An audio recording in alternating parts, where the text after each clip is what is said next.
السلام علیکم۔ تاریخ گواہ ہے کہ جب انسان اللہ تعالیٰ کی دی ہوئی صفات کو بروئے کار لائے اور اللہ تعالیٰ کی رحمت شامل حال ہو تو اکیلے ہاتھ ایسے حیران کن کارنامے سر انجام دیتے ہیں کہ عقل دنگ رہ جاتی ہے۔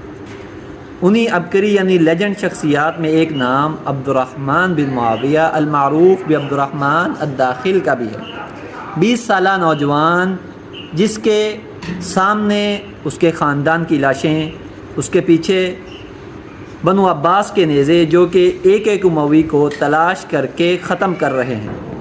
عبد الرحمن اپنے بھائی کے ساتھ دریا میں کودتا ہے، بھائی کو دھوکے سے واپس بلا کر قتل کر دیا جاتا ہے۔ عبد الرحمن کا دریا پار کرنا اور فلسطین و مصر کے راستے اندلس پہنچنے کا سفر بالکل اکیلے تھا۔ اگر وہ یہ سوچتا میں اکیلا ہوں، میرے ساتھ کوئی نہیں، میری کون مدد کرے گا، تو درجہ اسباب میں نہ کرتبہ کی جامع مسجد ہوتی اور نہ وہاں مسلمانوں کے 800 سالہ سنہری دور کی بنیاد پڑتی۔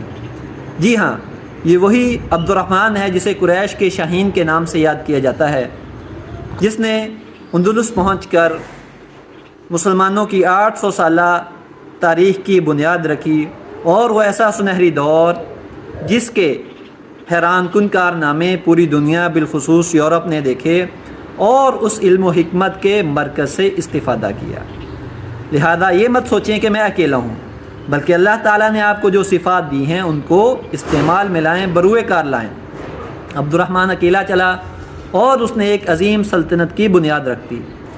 اگر میں اور آپ بہت کچھ نہیں کر سکتے، اگرچہ عزم اسی کا ہو، لیکن کچھ نہ کچھ کر سکتے ہیں، اور اس کچھ سے دستبردار ہونا بھی بڑی کم ہمتی ہے۔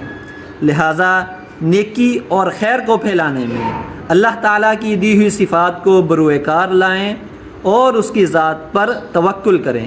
انشاءاللہ اللہ تعالیٰ ہماری محنت کو رائیگاں نہیں جانے دیں گے۔ اللہ تعالیٰ ہم سب کے حامی و ناصر ہوں، آمین۔